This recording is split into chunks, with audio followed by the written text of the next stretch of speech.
Para terminar esse vídeo, agora eu quero falar especificamente das partes técnicas que um astrólogo vocacional ou profissional olha no mapa astral. E que com certeza não é só signo. Quem tem um conhecimento pelo menos básico de astrologia, sabe que você olha para a casa 10 do mapa astral, né, para saber sobre orientação profissional. Isso é verdade, isso permanece. Mas na escola da astrologia tradicional, se torna importante também o ascendente. E vou dizer para vocês que às vezes o ascendente, dependendo do caso, dependendo de alguns aspectos técnicos, do momento em que você está analisando o mapa, a consistência interna desses elementos técnicos do mapa astral podem me mostrar que a casa 1 pode ser mais importante para analisar o perfil profissional do que a casa 10, por exemplo. A minha experiência me mostra que eu devo considerar tanto a casa 10 quanto a casa 1, as duas, tá? Então quando eu vou fazer um trabalho de orientação vocacional, por exemplo, eu considero as duas casas astrológicas. Às vezes a casa 10 me mostra um perfil de profissão, a casa 1 me mostra outro, e eu vou devolver as duas alternativas para o cliente. Nunca peguei um mapa astral que indicasse apenas uma possibilidade de profissão, tá? Assim, teoricamente falando, acredito eu, inclusive, que isso é impossível, tá? Uma indicação unívoca, só é isso, ponto final e acabou. Não. Tem mapas astrológicos que indicam muitas alternativas, tem mapas astrológicos que indicam um número menor de alternativas, mas sempre vai indicar. Voltando nos aspectos técnicos, casa 1 é importante, casa 10 é importante, os luminares, Sol e Lua, são importantes também, tá? Para analisar orientação vocacional. Planetas que estejam na casa 10, planetas que estejam na casa 1, planeta regente da casa 10, planeta regente da casa 1. Só aí já tem bastante coisa para observar. Mas eu considero muito importante, às vezes quando você está analisando um mapa astral, aparecem muitas opções, tá? Podem aparecer muitas opções, de tal modo que até gera uma confusão. Quando aparecem muitas opções assim, pode ser positivo porque o cliente tem bastante opção de escolha. Mas às vezes fica confuso, continua permanecendo assim, o cliente sem saber para onde ir. Uma outra técnica interessante dentro da astrologia natal ainda para orientação vocacional é considerar os lotes árabes. Os lotes árabes, eu vou fazer no futuro um vídeo explicando isso, mas os lotes árabes são pontos virtuais, tá, do mapa astral. Não são planetas, não são estrelas, não é nada que exista de concreto no céu astronômico real, tá? Os lotes árabes são pontos virtuais que são calculados matematicamente e mostram áreas sensíveis do mapa. E os lotes árabes, muitas vezes, eles podem ser decisivos para dar uma direção na orientação vocacional, por exemplo. Vejam que isso são aspectos muito técnicos, que não tem nada a ver com aquela historinha inicial de escolher um cliente, um profissional pelo signo, né? E lotes árabes, tá? Eu vou ter que deixar para fazer um vídeo específico só para isso, porque já é um aspecto mais avançado da astrologia. Mas existe inclusive o lote árabe do trabalho, tá? Tem esse nome mesmo, lote árabe do trabalho. E aí você faz um cálculo matemático que mostra uma área sensível do mapa astral. Normalmente vai ser alguma casa astrológica, que não necessariamente é a casa 1 nem a casa 10. Por exemplo, o lote árabe pode mostrar uma sensibilidade na casa 5 da criatividade, tá? Que mostra talento artístico, mostra talento literário ou alguma coisa desse tipo, talento dramático. Ou então, por exemplo, gosto por trabalho com crianças, né? De repente a casa 10 e a casa 1 estavam indicando outra coisa e o lote do trabalho me indicou uma outra área sensível do mapa que eu não estava vendo, olhando só para os luminares ascendente casa 10. Agora, além de tudo isso, eu também vou considerar o mapa como um todo. Eu vou considerar a consistência do mapa como um todo. Isso vai ser assim para a astrologia vocacional, isso vai ser assim também para a astrologia de seleção de profissionais. A questão da seleção de profissionais tem um adendo aqui, tá? A seleção de profissionais, e vocês precisam saber disso, e eu posso falar disso com conhecimento de causa, A seleção de profissionais, ela é uma área polêmica tanto na astrologia vocacional quanto na psicologia de orientação profissional, tá? Porque na verdade existe uma questão que é anterior à astrologia vocacional ou à psicologia profissional, que é realmente as implicações éticas de você escolher um profissional para trabalhar, tá? Seja numa empresa, seja aonde for. Então, assim, o processo seletivo de um profissional é inerente a essa atividade implicações éticas. Eu vou selecionar pessoas para trabalhar, por exemplo, comigo, ou para trabalhar numa empresa, ou trabalhar, seja lá onde for.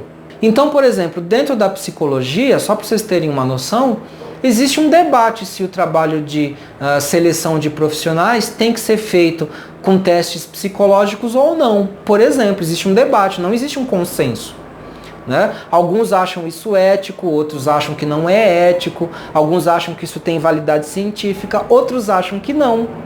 Tá? Então, assim, não existe um consenso de qual que é a melhor maneira de se trabalhar com seleção profissional.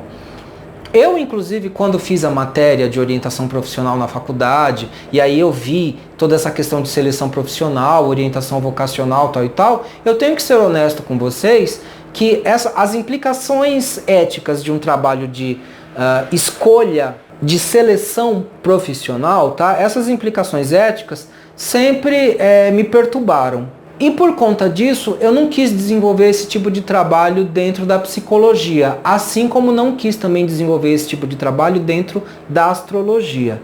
Porém, eu tenho que respeitar o psicólogo que quer trabalhar com processos seletivos, né, de profissionais, e tenho que respeitar também o astrólogo que quer trabalhar com isso. São opções. E quem trabalha com isso tem que lidar com as implicações éticas dessa atividade, não tem jeito.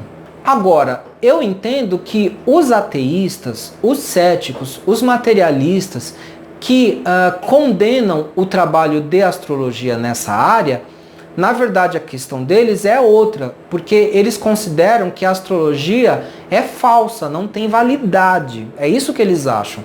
Então, você não deveria aplicar a astrologia nem na orientação vocacional, nem na orientação profissional. Para eles, a astrologia é só entretenimento.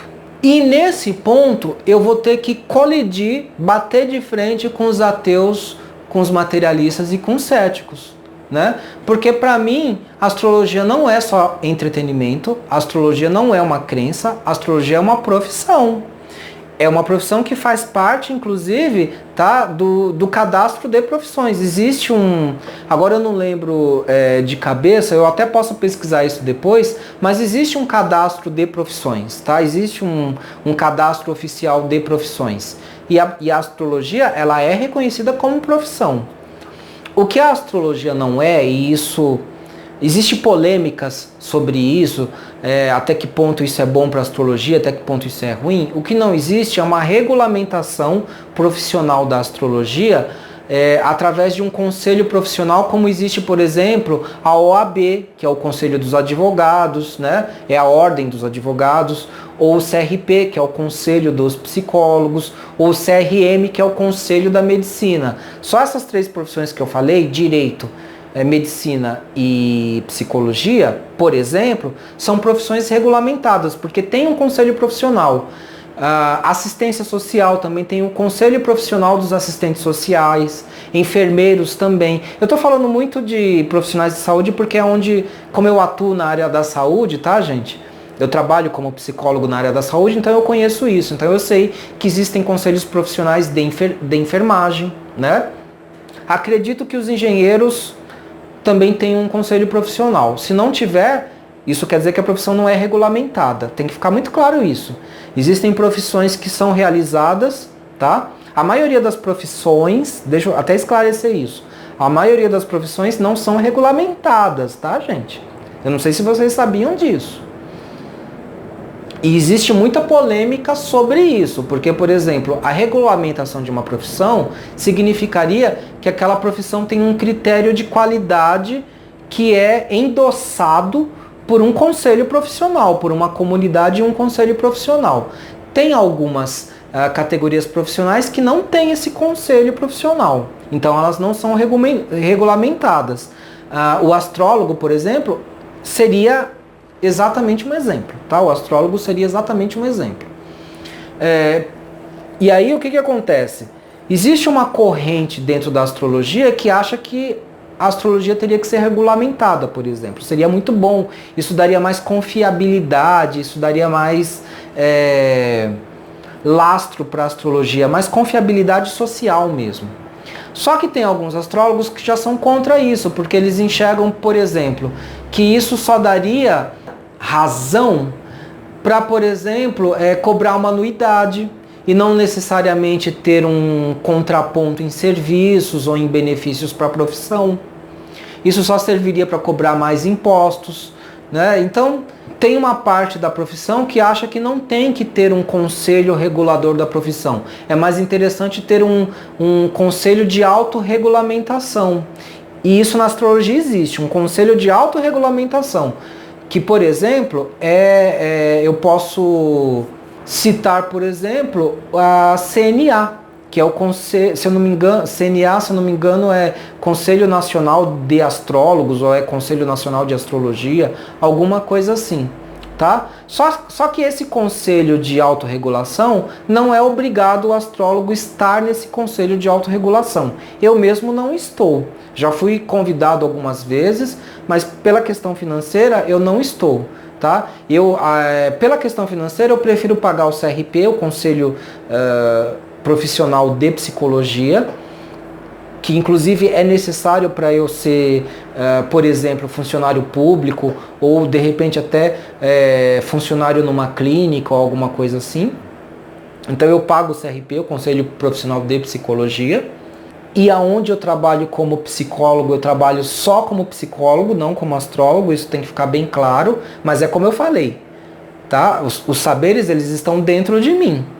Então, por mais que na profissão de psicologia eu trabalhe só como psicólogo, se a pessoa, por exemplo, se eu souber a data de nascimento, e eu sempre vou saber, porque tem ficha, né, para ser preenchida, eu vou saber o signo da pessoa, né? E esse conhecimento está dentro de mim.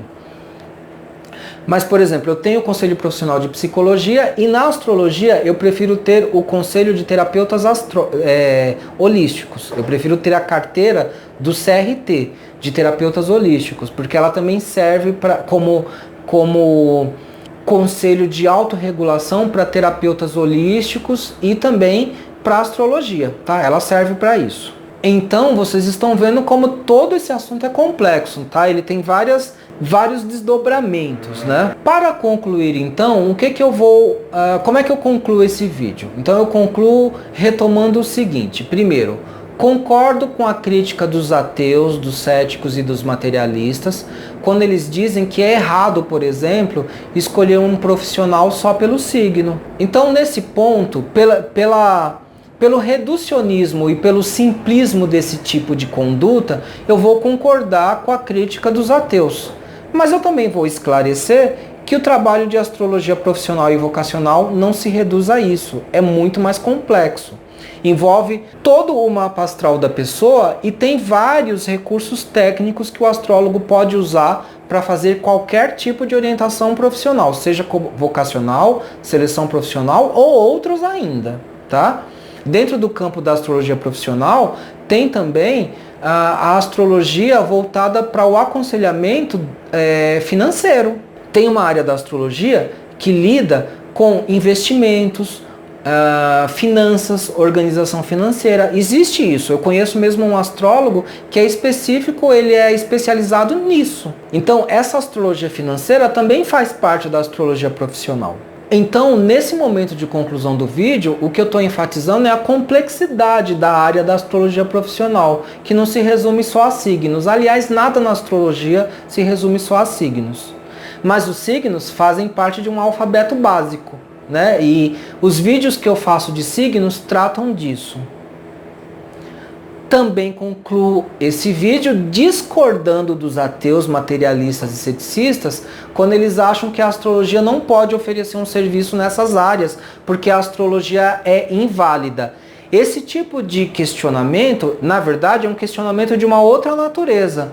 É um questionamento de natureza epistemológico e gnosiológico, que diz respeito à validação ou não validação da astrologia. E nesse ponto, eu sinto muito, mas esse não é o quadrado, não é a área dos ateus materialistas e céticos. Sobre esse assunto, ateus materialistas e céticos não tem nada para falar. Não é a área de vocês. Vocês sabem no máximo, eu sei disso, que vocês sabem no máximo o básico da astrologia, e vocês não têm condições de fazer o menor julgamento sobre a validação da astrologia. Eu sinto muito. Tá? A astrologia não é um saber neopositivista, não é um saber baseado em experimentação, não é um saber baseado em experimentação, é um saber construído de uma outra maneira. Então a gente vai ter que fazer um debate gnosiológico, epistemológico sobre o que é a astrologia. Tá? E aí isso é uma outra questão. Para nós astrólogos, a astrologia ela é válida, é um conhecimento válido. Eu nem estou falando que a astrologia é ciência. Mas ela é um conhecimento válido, é um conhecimento legítimo, é um conhecimento que tem um aparato técnico. Então, a astrologia tem o seu lugar de fala. Vou até colocar dessa maneira.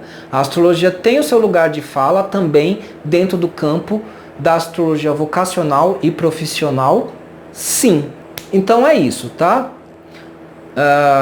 Não, assim, falei muito. Eu sei que esse vídeo ficou longo, mas eu não esgotei o assunto. Tá? Porque não dá para esgotar. A gente pode desdobrar isso, daria para fazer um congresso só sobre esse assunto. Tá bom, gente?